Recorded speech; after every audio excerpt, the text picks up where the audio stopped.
అమరావతి ప్రాంతంలో కృష్ణా నదిలో మొసలి కలకలం రేపింది. తాలాయపాలెం రేవు సమీపంలోని లంక గట్టుపైకి భారీ మొసలి చేరడంతో చేపల వేటకు ఇతర పనులకు వెళ్లిన స్థానికులు ఒక్కసారిగా భయాందోళనకు గురయ్యారు. ప్రజల అలికిడిని గమనించిన మొసలి క్షణాల్లోనే తిరిగి నదిలోకి జారుకుంది. పనులకు వెళ్లిన వారు తీసిన మొసలి ఫోటో రాజధాని గ్రామాల్లో చర్చకు దారితీసింది. గత ప్రభుత్వ హయాంలో వేరొక ప్రాంతంలో దొరికిన 3 మొసళ్లను అటవీ శాఖకు అప్పగించకుండా కృష్ణా నదిలోనే విడిచిపెట్టారని స్థానికులు తెలిపారు.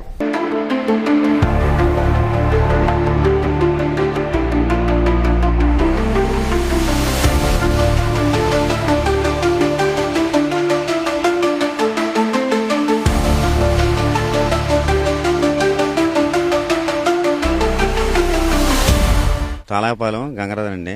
మేము వెళ్ళినప్పుడు అయితే కానరాలేదు.